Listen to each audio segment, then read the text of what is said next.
किसी कवि ने क्या खूब कहा है, नारी नहीं नारंगी है, नारंगी नहीं सब रंगी है। ढके तो सब गरिमा ढके, नहीं तो नंगी की नंगी है। आज जो कहानी मैं आपको सुनाने वाला हूं वह बहुत ही खास है। यह कहानी है त्रिया चरित्र की। जो भी मनुष्य इस कहानी को पूरा सुनता है वह कभी भी अपने जीवन में धोखा नहीं खाता है। इस कहानी को सुनकर आप अपने जीवन में कई बदलाव ला सकते हो। बहुत समय पहले की बात है, किसी राज्य में एक राजा रहा करता था। वह राजा बहुत ही धर्मात्मा राजा था। उसकी राज्य की चर्चाएं बहुत दूर दूर तक फैली हुई थी। उस राजा का पुत्र था जिसकी उम्र कुछ ज्यादा नहीं थी, 12 या 13 वर्ष होगी। वह राजकुमार बड़ा ही सुंदर था। राजा उसकी शादी कर देता है। जब राजा ने उसकी शादी की तो राजकुमार उस वक्त मात्र 14 वर्ष का था। तभी उसकी शादी कर दी गई थी और राजा अब बूढ़ा हो चुका था। एक दिन राजा ने सोचा कि अपने राजकुमार को राजा बना देते हैं, क्योंकि उस राजकुमार ने कई शादियां की थीं और पहले के राजाओं में यही नियम था कि राजा जितनी चाहे उतनी शादी कर सकता था। वह राजा अपने पुत्र राजकुमार को राजा बना देता है। उसकी शादी हो चुकी थी और एक नहीं बल्कि राजकुमार की 7 शादी हो चुकी थी। वह राजकुमार जो कि राजा बना था, अपनी पढ़ाई लिखाई फिर भी कर रहा था। वह रोज गुरुकुल पर रहने के लिए जाया करता था। और एक दिन की बात है, जब वह राजकुमार पढ़ने के लिए विद्यालय जा रहा था तो रास्ते में उसे पनिहारी मिली। वह पनिहारिन भी बहुत सुंदर थी। उस पनिहारिन ने राजकुमार से पूछा था कि हे राजा, आप रोज कहाँ जाते हैं? राजकुमार कहता है कि मैं रोज पढ़ने के लिए, विद्या ग्रहण करने के लिए अपने गुरु के पास जाता हो। तो वह कहती है, यह तो अच्छी बात है, लेकिन यह बताइए आपने त्रिया चरित्र पढ़ा है? राजकुमार कहता है कि नहीं, मैंने ये कभी नहीं पढ़ा है। फिर पनिहारिन कहती है कि आप त्रिया चरित्र अवश्य पर हो। राजकुमार कहता है कि यह त्रिया चरित्र क्या होता है? पनिहारी ने कहा कि आप यह बात अपने गुरु से जाकर पूछना और त्रिया चरित्र को अवश्य ही पढ़ाना। राजकुमार कहता है कि मैं आज ही जाऊंगा और अपने गुरु से जाकर पूछ लूंगा कि आपने मुझे त्रिया चरित्र क्यों नहीं पढ़ाया। इतनी बात कहने के बाद वह राजकुमार वहां से चल देता है। वह पनिहारिन की बात सुनकर वह राजकुमार गुस्से में था। उसकी आंखें लाल थीं। वह अपने गुरु के पास जाकर प्रणाम करता है। गुरुजी ने पूछा कि बेटा, क्या हुआ? आज तुम क्रोध में दिखाई दे रहे हो और तुम्हारी आंखें लाल क्यों हैं? क्या बात है, मुझे बताओ। राजकुमार ने क्रोध में जवाब दिया कि गुरुदेव, आपने मुझे त्रिया चरित्र क्यों नहीं पढ़ाया? यह बात आपने क्यों छुपाया? त्रिया चरित्र के बारे में मुझे बताया क्यों नहीं? गुरु कहते हैं, बेटा, तुम त्रिया चरित्र नहीं पाओगे, क्योंकि त्रिया चरित्र पर रहना खतरे से खाली नहीं होता है, और जब तुम त्रिया चरित्र पर होगे तो उसमें तुम्हारी जान भी जा सकती है। राजकुमार कहता है कि गुरुदेव, आप इसकी चिंता न करें, अपनी रक्षा हम स्वयं कर लेंगे। आप केवल मुझे त्रिया चरित्र पर। हाय गुरुदेव कहते हैं कि ठीक है, अब तुमने हटकर ही ली तो अब हम तुम्हें त्रिया चरित्र पर आते हैं। त्रिया चरित्र पढ़ते पढ़ते राजकुमार को 1 साल हो गए और जब 1 वर्ष हो गया तो गुरु ने कहा कि बेटा, अब तुम्हारी पढ़ाई पूरी हो चुकी है। अब तुम घर जा सकते हो और आ रहा नाम से अपने राज्य को चला सकते हो। अब तुम्हें यहां आने की कोई आवश्यकता नहीं है। राजकुमार कहता है, ठीक है गुरुदेव। राजकुमार जैसे ही जाने को होता है, गुरुदेव उसे रोक लेते हैं और कहते हैं, बेटा, मैं तुम्हें एक ऐसा यंत्र देता हूं, या जब तुम इसे अपने कानों में लगाओगे तो कोई भी तुम्हें पहचान नहीं पाएगा और तुम उसे पहचान लोगे। राजकुमार वह यंत्र अपने हाथों में ले लेता है और उन्होंने कहा, तुम इस यंत्र को ले जाओ और रात के 12 बजे आज ही के रात में अपने महल से निकलकर के जंगल की तरफ जाना और पूर्व दिशा की ओर जाना, और जब तुम पूर्व दिशा की ओर जाओ तो यह यंत्र अपने कानों में लगा लेना और वहीं पर खड़ा हो जाना। वो राजकुमार कहता है कि ठीक है, ऐसा ही करें। फिर राजकुमार गुरुकुल से महल की ओर चल देता है और जब रात के 12 बज जाते हैं और उस राजकुमार की 7 पत्नी सो जाती है, तब आधी रात के समय वह राजकुमार अपने हाथों में यंत्र लेकर महल से जंगल की तरफ चल देता है। राजा जंगल में पूर्व दिशा की ओर जाता है और वहां जाकर अपने कानों में यंत्र लगा लेता है और वहीं पर खड़ा हो जाता है। तो उसने क्या देखा कि वहीं पनिहारिन जो मुझे रास्ते में मिली थी, वहीं पनिहारिन एक थाली में खाना लेकर जंगल को जा रही है। वहां थोड़ी ही दूरी पर एक संत अपनी कुटिया में रहते थे। वह पनिहारिन संत के पास खाना लेकर जा रही थी। राजा ने देखा कि यह तो वही पनिहारिन है जिसने मुझसे कहा था कि त्रिया चरित्र की पर हाय पर हो, लेकिन पनिहारिन उस राजा को नहीं पहचान पाई क्योंकि राजा के कानों में यंत्र लगा हुआ था। यंत्र लगने की वजह से राजा किसी को भी पहचान सकता था। राजा ने अपने मन में सोचा कि चलो उसके पीछे चलते हैं कि यह आधी रात को भोजन लेकर संत कुतिया की तरफ जा रही है। इसका क्या कारण है? वह राजा भी उसके पीछे पीछे छूटता हुआ चल दिया। अब वह पनिहारिन उस कुतिया में उस बाबा के वहां पहुंचती है। उस बाबा के पास जादू की पोटली ली थी और वह बाबा जादूगर था।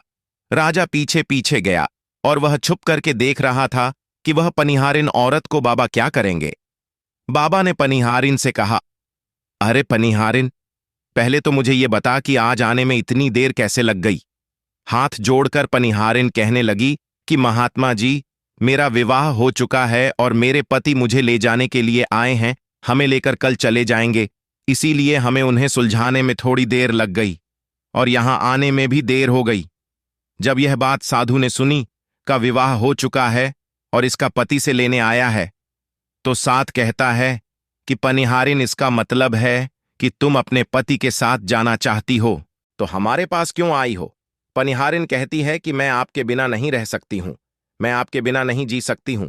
तो साधु कहता है कि है पनिहारिन, इसके लिए तुम्हें काम करना होगा।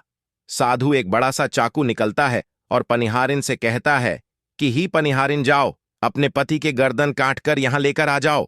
अपने उस पति को मार दो जो हमारे और तुम्हारे बीच में दरार बन रहा है, तब मैं तुम्हें रख लूंगा, तुमसे विवाह करूंगा, तुम्हें अपनी पत्नी बनाऊंगा। बिना कुछ सोचे समझे वह आंखों को ले लेती है और दौड़ते हुए अपने घर जाती है और उसका पति सो रहा था। वहां जाकर अपने पति की गर्दन काट देती है और उसकी गर्दन को लेकर साधु के पास आती है और जो राजकुमार थे उसके पीछे पीछे उसका सारा कारनामा देख रहे थे। जब साधु ने देखा कि अपने पति को मार करके उसकी गर्दन यहां लेकर आई है, साधु को बहुत गुस्सा आया और उसने उसे लात मारी और कहा, भाग जाओ यहां से। जब तू अपने पति की नहीं हो सकी, जिसके साथ तूने 7 फेरे लिए, तो तू मेरी क्या होगी? जल्दी भाग जाओ यहां से। अगर तुम मेरे पास दोबारा आई तो मैं तुझे जीवित नहीं छोड़ूंगा। साधु की यह बात सुनकर उस पनिहारिन को ऐसा लगा जैसे उसके पैरों तले जमीन खिसक गई हो। फिर भी अपने पति की करती हुई गर्दन घर लेकर के आई और उसकी गर्दन जोड़ देती है और वहीं बैठ जाती है। और इधर जैसे ही सवेरा हुआ, अपने पति के पास बैठकर रोने लगती है और चिल्लाने लगती है। कहती है, देखो देखो, किसी ने मेरे पति की हत्या कर दी। लेकिन रात में उस पनिहारिन का सारा कारनामा राजकुमार देख चुका था। इधर सारे गांव वाले पनिहारिन के घर चले जाते हैं और उसके पति की लाश को लेकर गांव के बाहर जाते हैं उसका दाह संस्कार करने के लिए। और वह पनिहारिन भी पीछे से भागती हुई रोती हुई चली जा रही थी और उधर राजकुमार भी जा रहे थे जो कि अपने राज्य के राजा बन चुके थे। पनिहारिन भागती हुई चिल्लाती हुई पहुंची और कहने लगी, मैं सती बनूंगी, क्योंकि अगर जब मेरे पति ही नहीं रहे तो ऐसे जीवन का क्या फायदा, मैं इन्हीं के साथ सती हो जाऊंगी।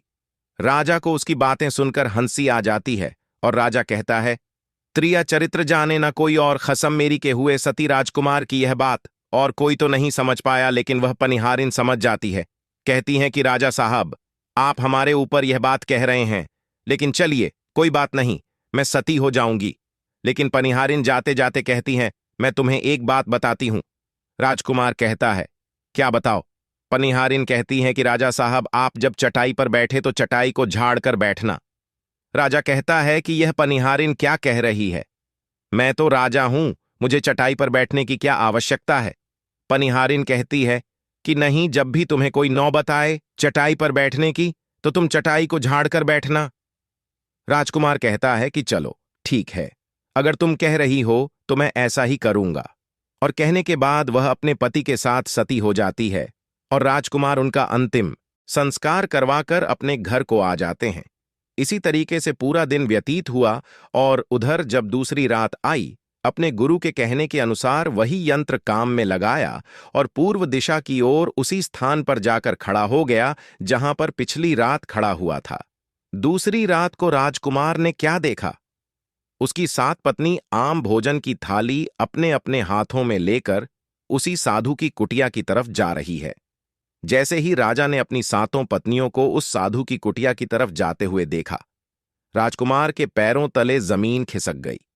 वह अपने मन में सोचने लगा कि ये क्या चक्कर है।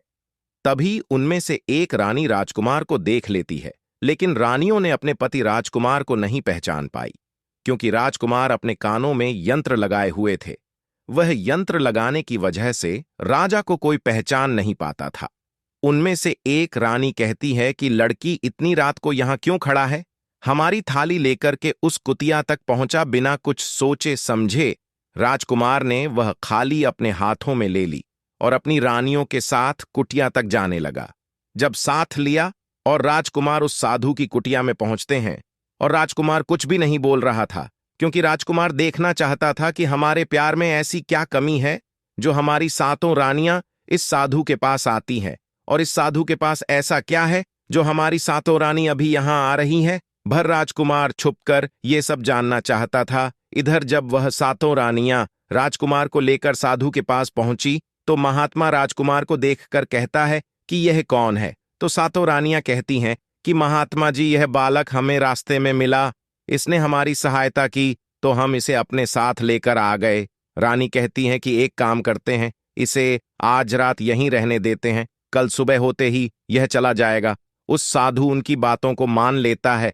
वह साधु अपने शिष्य को बुलाता है और उससे कहता है कि आज रात के लिए इस बालक की रुकने की व्यवस्था कर दो। वह शिष्य राजकुमार को लेकर एक कमरे में जाता है। उस कमरे में एक चटाई बिछी हुई थी। शिष्य कहता है कि देख भाई, आज तुझे चटाई पर सोना पड़ेगा। वह शिष्य राजकुमार को इतना कहकर वहां से चला जाता है। राजकुमार उस कमरे में अकेला पड़ जाता है। अपने मन में सोचता है कि आज तो नौबत आ ही गई। चटाई पर सोने की राजा कहता है, चलिए कोई बात नहीं, आज की रात हम चटाई पर ही गुजार लेंगे। राजकुमार जैसे ही चटाई पर बैठने ही वाला था, उसे पनिहारिन की बात याद आ गया। वह सोचने लगा कि पनिहारी ने मुझसे कहा था कि जब भी तुम्हें चटाई पर बैठने की नौबत आए, तुम चटाई को अवश्य झाड़ लेना। चलो आज पहले झाड़ ही लेते हैं, हो सकता है इसका कोई राज हो। जैसे ही राजा ने चटाई उठाई तो उसने क्या देखा? उसने देखा कि एक बहुत बड़ा भयानक हुआ है। जब उस कोई को देखा तो राजा के होश उड़ गए। राजा उस कुएं के अंदर झांक कर देखता है। राजा को अंदर बहुत सारे कैदी दिखाई देते हैं, जिन्हें उस्तादों ने अंदर कैद करके रखा था। उन कैदियों में से एक आदमी ने राजकुमार को पहचान लिया। बाद आदमी राजकुमार से कहता है कि राजकुमार, आप यहां कैसे आ गए? राजकुमार कहता है कि धीरे बोलो, नहीं तो सब पोल पट्टी खुल जाएगी। तब सभी कैदियों ने कहा कि राजा साहब, आप यहां से भाग जाएं, हम तो यहां से निकल नहीं पाए, लेकिन आप यहां से भाग जाए, नहीं तो आपका भी यही हाल हो जाएगा जो कि हमारा हुआ है। आप भी यहां फंस जाएंगे, आपको भी पकड़कर ये साधु इसी में डाल देगा। आप जितना जल्दी हो सके यहां से भाग जाए। राजा जब उस कमरे के अंदर गया था तो अपने कान में से यंत्र निकाल लिया था, और जब राजा वहां से भागा तो अपने कान में यंत्र लगाना भूल ही गया। राजा को भागते हुए उन रानियों ने और साधु ने देख लिया था। रानियों ने जब राजा को भागते हुए देखा तो रानी कहती है, यह तो हमारे पति है।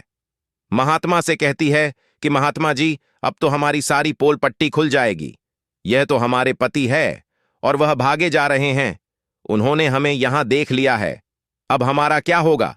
और साधु कहता है कि तुम यहां क्या देख रही हो, जल्दी जाओ और अपने पति को पकड़कर लाना। तो रानियां राजकुमार को पकड़ने के लिए दौड़ी दौड़ी जाती है, लेकिन वह राजकुमार जो राजा था इतना तेज था कि वह अपने महल जा पहुंचा और घबराई रानियों के तो होश उड़ गए।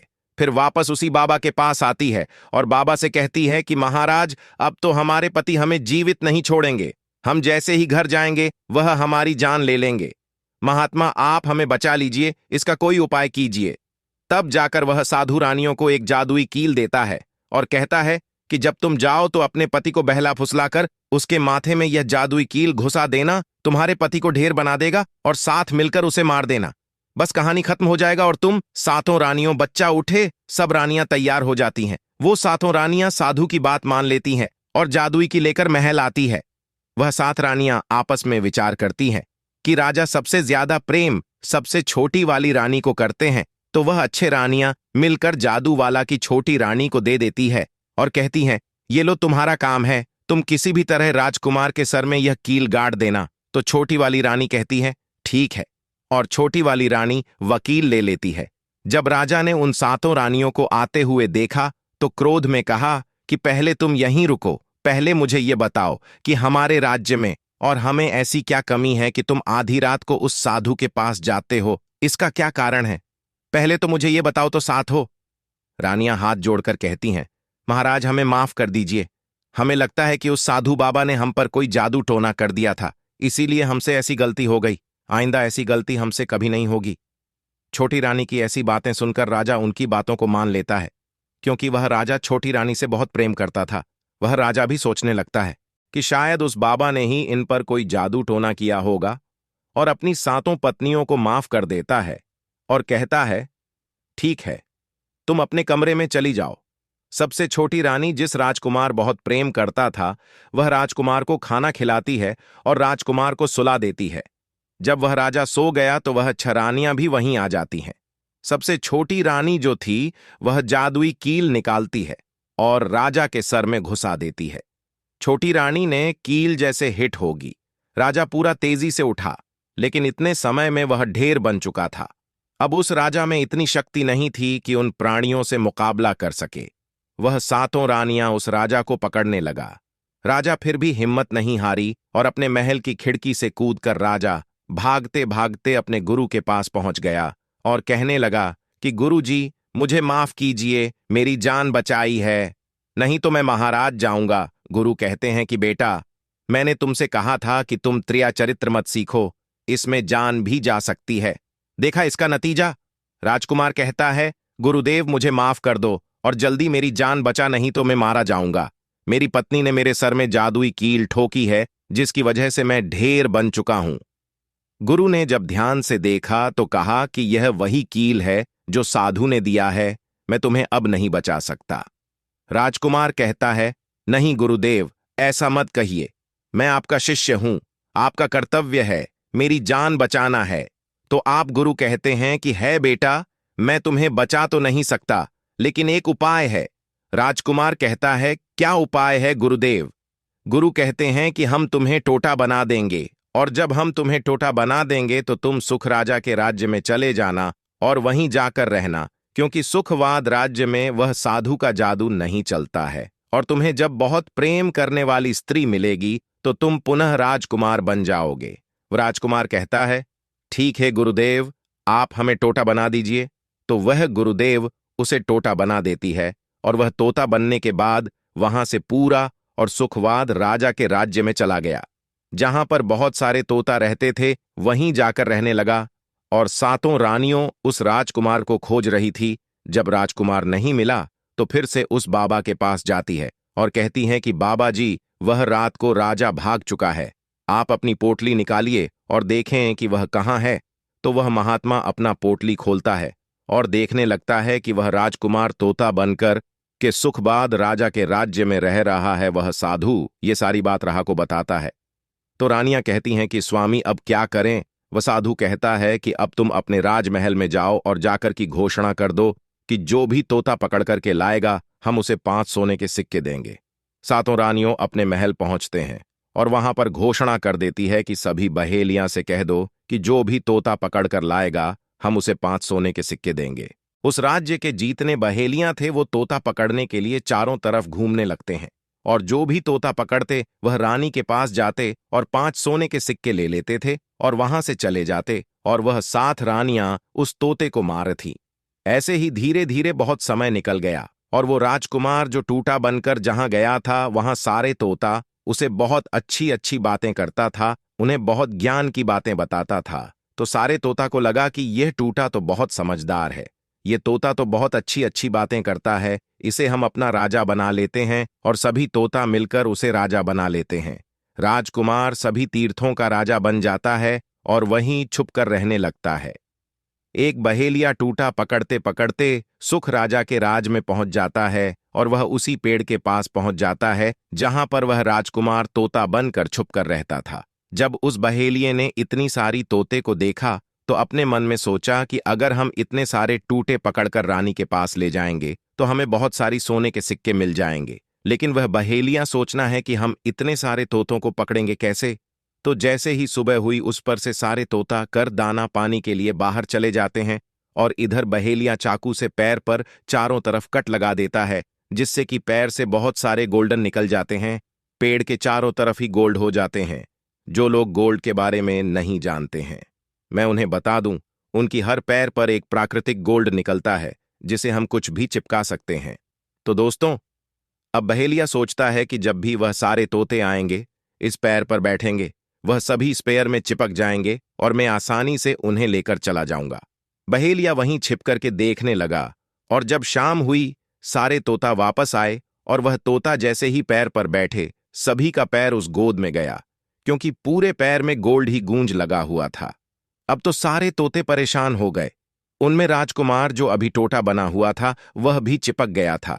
सारे तोते राजकुमार से कहते हैं, क्योंकि सारे तोते राजकुमार को अपना गुरु मानते थे, कि आप कुछ भी सोचो, हम सबको बाहर निकालो, नहीं तो सुबह तक पहली आएगा और हमें पकड़कर लेकर चला जाएगा। वह राजकुमार कहता है कि तुम बिल्कुल चिंता ना करो। जब सुबह वह बहेलिया आएगा तो तुम सभी ऐसा करना कि उस बहेलिया को लगे कि सारे तोते मर चुके हैं, और जब सभी तोते को पैर से छुड़ाकर नीचे फेंक दें तो सभी और कर भाग जाना। सभी तोता कहते हैं, ठीक है। गुरु थे। सुबह हुई, जैसे ही बहेलिया पैर के पास पहुंचा, सभी तोता ऐसे लटके हुए थे जैसे कि वह सभी मरे हुए हैं। जब बहेलिया तोतों को देखा तो सोचा कि अरे ये क्या हो गया, ये तो सभी मर गए, अब हमें सोने के सिक्के कैसे मिलेंगे। फिर बहेलिया ने सोचा कि चलो अभी नहीं छोड़ा देते हैं। बहेलिया पेड़ पर चढ़ा और उनको छुड़ाकर नीचे फेंकने लगा। बहेलिया ने सभी तोते को छुड़ाकर नीचे फेंक दिया, लेकिन जो राजकुमार था, जो टोटा बना हुआ था, वह वहीं पर रह गया, और नीचे जीतने भी होते थे उस सभी और कर भाग गए। बहेलिया ने सोचा, अरे ये क्या हुआ, इस पर सिर्फ एक ही होता है जो कि मारा लटका हुआ है, और जीतने तो देखो मैंने छुड़ाकर नीचे कि वह सभी उड़कर भाग गए। बहेलिया ने सोचा, इसका मतलब ये सारे तोता ने मिलकर मेरे साथ धोखा किया है। अब वह राजकुमार जो था, जो टोटा बना हुआ था, वहीं सिर्फ पैर पर लटका हुआ था। वह बहेलिया कहता है कि यह सब तुम्हारी चाल है, चलो अब मैं तुम्हें लेकर जाऊंगा और रानी के हाथ बेच दूंगा, और मुझे 5 सोने के सिक्के मिल जाएंगे। और इधर वह बहेलिया उस तोता को बेचने के लिए रानी के पास जाने लगता है। रास्ते में वह तोता कहता है, जो कि राजकुमार था, वह बहेलिया से कहता है कि तुम मुझे कहां ले जा रहे हो। तो वह बहेलिया कहता है, मैं तुम्हें बेचने के लिए रानी के पास ले जा रहा हूं। अगर मैं तुम्हें वहां बेच दूंगा तो मुझे 5 सोने के सिक्के मिले। वह राजकुमार कहता है कि मैं अगर तुम्हें 50,000 सोने के सिक्के दिला, यूं तो क्या तुम मुझे नहीं बेचोगे। बहेलिया कहता है, तुम मुझे 50,000 सोने के सिक्के कैसे दिलाएगा। तोता कहता है कि राजा सुखवात के यहां एक बहुत बड़ा मेला लगता है, तुम मुझे वही बेचो, मूल में स्वयं बताऊंगा। बहेलिया उस तोते की बात मान लेता है और रानी के पास बेचने की जगह राजा के राज्य के मेले में तोता को बेचने चला जाता है। और राजा के राज्य में यह नियम था, अगर किसी व्यक्ति का सामान शाम तक नहीं बिके तो वह राजा स्वयं आकर उसे खरीद लेता था। वहीं लिया उस तोते को लेकर बाजार में पहुंचा हुआ था। जब कोई व्यक्ति उस तोते को खरीदने आता है तो वह पूछता कि यह कितने का है, तो वह बहेलिया कहता है कि तोता अपना दाम स्वयं बताएगा। तो वह तोता अपना दाम इतना बता देता कि कोई भी व्यक्ति उसे खरीद ही नहीं पाता। ऐसे ही करते करते शाम हो गई और अब सभी अपने अपनी दुकान लेकर चले गए। सभी का दुकान उजड़ गया था, बस एक बहेलिया और एक तोता ही रह गए थे। इधर राजा ने अपने सिपाहियों को आदेश दिया कि जाओ देख कर आओ, किसी का सामान तो नहीं रह गया है। जब राजा के सिपाही आए तो उन्होंने देखा कि एक बहेलिया तोता को लेकर बैठा हुआ है। सिपाही बहेलिया से कहते हैं कि यह बहेलिया तुम्हारा टूटा क्यों नहीं, देखा तो में से कितने में बेच रहे हो। तो तोता कहता है कि जो इन्हें 50,000 सोने के सिक्के देगा वही मुझे खरीद पाएगा। उस तोते की बात सुनकर वह सिपाही आश्चर्य में पड़ जाते हैं और सोचते हैं, अरे यह तो होता तो अपना अमूल्य स्वयं बताता है। तब सिपाही राजा के पास जाते हैं और राजा को सारी बात बताते हैं और कहते हैं, एक बहेलिया एक तोता लेकर बैठा हुआ है, लेकिन वह तोता अपना अमूल्य स्वयं ही बताता है। वह इतना महंगा बताता है, शायद इसीलिए उसे कोई खरीद नहीं सका। राजा सिपाहियों से पूछता है कि वह अपना मूल कितना बता रहा है। तो सिपाही कहते हैं, अपना मूल्य 50,000 सोने के सिक्के बता रहा है। चलिए हम खरीदेंगे, अगर नहीं खरीदेंगे तो आपके राज्य की बदनामी होगी, कि राजा के बाजार में एक तोता नहीं बिका और इसलिए राजा अपने मंत्रियों के साथ अपने रथ पर सवार होकर बाजार में पहुंचता है। कहता है, इसका क्या मूल्य है? बहेलिया हाथ जोड़कर कहता है कि राजा साहब, अपना मूल्य तोता स्वयं बताएगा। वह राजा फिर तोते से पूछा तो तोता कहता है कि राजा साहब, जो इन्हें 50,000 सोने के सिक्के देगा वही मुझे खरीद पाएगा। अपने सिपाहियों से 50,000 सोने के सिक्के मंगवाता है और बहेलिया को पकड़ा देता है और टूटा को लेकर अपने महल चला जाता है। वह टूटा बहुत ही बुद्धिमान था, क्योंकि वह राजा था। वह तोता राजा को बहुत अच्छी अच्छी बातें बताने लगा। जब राजा पर कोई खतरा आने वाला होता तभी वह तोता बता देता कि राजा साहब, आप और यह खतरा आने वाला है। और इसी तरह सब उस तोते से बहुत अधिक प्रेम करने लगते हैं। जब यह बात रानियों को पता चला कि राजा ऐसा तोहफा लेकर आए हैं जो कि बोलता भी है और बहुत अच्छी अच्छी बातें बताता है, तो रानियां राजा से कहती हैं, उस तोता को मेरे पास भिजवा दीजिए। हम भी उस तोता को देखना चाहते हैं, हम उस तोता से बातें करना चाहते हैं। राजा अपने मंत्रियों से कहकर वह टूटा रानियों के पास भिजवा देता है। रानी उस तोते से बातें करके बहुत खुश हो जाती है। रानी भी तोते से बहुत प्रेम करने लगती है और कहती हैं कि वाह रे तोता, इसीलिए तुझे राजा साहेब ने 50,000 सोने के सिक्के देकर खरीदा है। राजा की एक पुत्री थी जो कि बड़ी सुंदर थी। रानी अपनी पुत्री से कहती है कि आज से तुम ही इस तोते का ध्यान रखो गया और कल तुम इसे अच्छे से ढोकर नहला देना। वो राजकुमारी भी उस तोते से बहुत प्रेम करती है। जैसे ही सुबह हुआ, राजकुमारी उस तोते को लेकर नहलाने जाती है। राजकुमारियों से नहला रही थी तो उसने देखा कि तोता के सिर पर कील सा कुछ लगा हुआ है। राजकुमारी उसको निकाल देती है। राजकुमारी जैसी ही कील को निकालती है, वह तोता पहले वाला एक सुंदर सा राजकुमार बन जाता है। उसे देखकर राजकुमारी घबरा जाती है। राजकुमार कहता है कि तुम घबराओ नहीं, यह कील वापस से मेरे सर में लगे दो तो मैं फिर से तोता बन जाऊंगा और इसके बारे में मैं तुम्हें रात्रि में बताऊंगा। तुरंत ही वह राजकुमारी वकील राजकुमार के सर में लगा देती है और वह वापस से टूटा बन जाता है। रात को राजकुमारी तोते को लेकर अपने कमरे में जाती है और उसके सर से की निकाल देती है और वह तोता फिर से राजकुमार बन जाता है। राजकुमार अपनी सारी दास्तान उस राजकुमारी को बताता है और कहता है, माफ करना या दास्तान, तुम किसी को बताना नहीं, नहीं तो मेरी जान चली जाएगी। राजकुमारी इसके बारे में अपनी माता और पिता को भी नहीं बताती हैं। दिन भर वह टोटा रहता है और रात को राजकुमारी उस तोते को अपने कमरे में ले जाती और उसके माथे से की निकाल देती और वह राजकुमार बन जाता है और रात में वह दोनों साथ में ही रहते हैं। और ऐसे ही धीरे धीरे समय निकलता गया। राजकुमारी को राजकुमार से प्रेम हो जाता है। इधर क्या हुआ, जो राजकुमार की पत्नियां थीं वह बहुत सारे तोते मरवा देती हैं, लेकिन जो राजकुमार टोटा बना हुआ था वह उन्हें नहीं मिलता है और वे उसी साधु के पास जाती हैं और कहती हैं कि ही महात्मा, हमारे पति तो अभी तक हमें नहीं मिले, हम अब क्या करें, उन्हें कैसे मारे। वह साधु फिर से अपनी पोटली खोलता है और देखता है कि वह राजकुमार अभी तक तोता बन के राजा के घर में रह रहा है। वह साधु रानियों से कहता है कि तुम एक काम करो कि तुम नृत्य कला सीखो, हम सभी मिलकर उस राजा के घर नृत्य कला करने जाएंगे और जब राजा हम पर प्रसन्न हो जाएगा और हमें कुछ मांगने को कहेगा तो हम उस तोते को ही मांग लेंगे और फिर आसानी से उसे मार देंगे। धीरे धीरे समय बीता। साधु तबला बजा था और साथ रानी पूरी तरह से नृत्य कला सीख चुकी थी। अब साधु को लगा कि हम सफलता प्राप्त कर सकते हैं और उस तोते को उस राजा से मांग सकते हैं। साधु का भेष बदलकर कि उन सातों रानियों को नृत्य कला वाली स्त्री बनाकर के राजा के दरबार में पहुंच गया। राजा उस साधु से पूछता है कि आप लोग कौन हैं, यहां क्यों आए हैं। तब साधु कहता है कि हम सब नृत्य कला वाले हैं, आपके महल में हम नृत्य कला दिखाना चाहते हैं। राजा को भी गाने और बजाने का बहुत शौक था, वह मान जाते हैं। उधर वह साधु अपना गाना बजाना चालू करता है।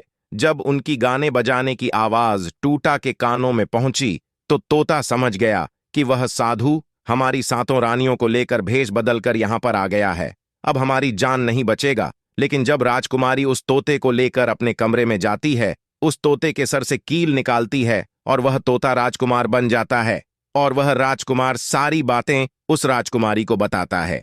कहता है कि देखो, जो यह गाने बजाने वाले आए हैं यह वही साधु है, यह गाने बज जाने से राजा को खुश कर देगा और बदले में मुझे मांग लेगा और ले जाकर मुझे मार देगा। वह राजकुमार कहता है कि सुनो राजकुमारी, जब राजा आदेश दें कि तोता को लेकर आओ तो तुम मुझे मत देना। जब राजा खुद यही मुझे लेने आए तब भी तुम मुझे मत देना, कहना कि तोता को नहीं दूंगी। और जब राजा न माने, राजा तुमसे जिद करें और मुझे मांगे, तब तुम गुस्से में आकर के पिंजरे को फेंक देना। उसके बाद मैं अपने बचने का रास्ता हम स्वयं ही ढूंढ लेंगे। राजकुमारी कहती हैं कि ठीक है, और वहां गाना बजाना हुआ तो राजा प्रसन्न होकर उन्हें कहते हैं कि मांगो, क्या मांगना चाहते हो। वह साधु कहता है कि जो आपके पास टोटा है, जो आप कुछ दिनों पहले ही खरीदे हैं, वह तोता आप मुझे दे दो। राजा के आता है। ठीक है, राजा अपने मंत्री को आदेश देता है कि जाओ उस तोते को लेकर आओ। मंत्री राजकुमारी के पास पहुंचता है और कहता है कि यह तोता मुझे देता है। कुमारी कहती है नहीं दूंगी। मंत्री कहता है कि देखिए, आप सिद्ध मत कीजिए। राजकुमारी कहती हैं कि तुम जाओ और मेरे पिताजी को यहां भेज, तो वहां आकर इसे ले जाएंगे। मंत्री राजा को जाकर सारी बात बताता है। राजा स्वयं आता है। उस तोते को लेने के लिए वह राजा जाकर कहता है कि बेटे, यह तोता मुझे दे दो। यह नृत्य कला वाले को देना है, जो यहां गाना बजाना किए हैं, यह उन्हें देना है। तो राजकुमारी कहती हैं कि पिताजी, यह तोता मैं नहीं दूंगा। क्रोध में आकर राजा कहने लगा कि बेटी, कैसी बातें कर रही हो, इसे देने का मैंने वादा किया है। जब राजकुमारी ने राजा को क्रोध में देखा तो राजकुमारी को भी गुस्सा आ गया और राजकुमारी गुस्से में पिंजरे को जमीन पर फेंक देती है। वह पिंजरा जैसे ही जमीन पर गिरा, वह टूट गया और तोता जो था वह चावल का दाना बन गया। और जैसे ही साधु को यह बात पता चली, साधु भी तुरंत कबूतर बन जाता है और उस दाने को कबूतर झुकने लगता है। उसमें से जो एक दाना था, बस वही राजकुमार था। जैसे ही वह दाना कबूतर झुकने वाला होता है, राजकुमार बाज बन जाता है और एकदम से कबूतर पर झपटता है और उसे मार देता है। इस तरह से उस साधु की मृत्यु हो जाती है। राजा ये सब देखकर आश्चर्यचकित हो जाता है। उस कबूतर को मारकर फिर से टूटा बन जाता है और जो राजकुमारी थी उस तोते से की निकाल देती है और वह फिर से पहले जैसा राजकुमार बन जाता है। राजकुमारी अपने पिता को सारी बात बता देती है। राजकुमार कहता है कि देखिए राजा साहब, मैं भी एक राजा हूं और मैं आपकी बेटी से प्रेम करता हूं और मैं उनसे शादी करना चाहता हूं।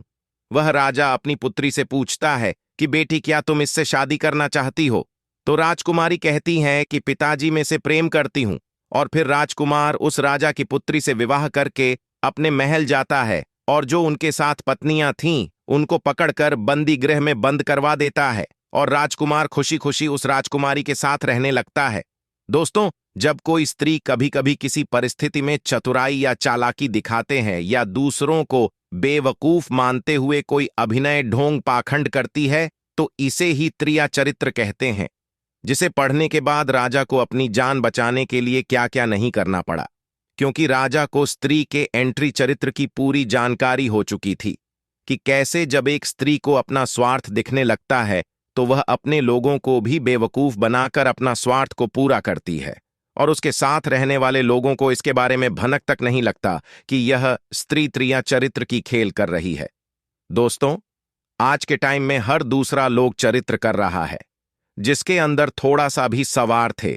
इसलिए दोस्तों, जो आपके दिल के करीब है उसके बारे में आप पूरी जानकारी रखिए कि उसके अंदर खुद को लेकर कोई स्वार्थ तो नहीं छुपा है, और अगर ऐसा है तो आप उनसे थोड़ा दूर ही रहें, क्योंकि ऐसे में आपको जिंदगी के हर कदम पर धोखा ही मिलेगा। क्योंकि एक स्वार्थी स्त्रियां अपनी स्वार्थ के लिए जिंदगी में कुछ भी कर सकती है। तो दोस्तों, आपको यह वीडियो कैसी लगी कमेंट करके जरूर बताएं। वीडियो पसंद आई हो तो लाइक करें, चैनल को सब्सक्राइब करें, अपने ऐसे दोस्तों के साथ शेयर जरूर करें जिसे त्रिया चरित्र के बारे में पता ना हो।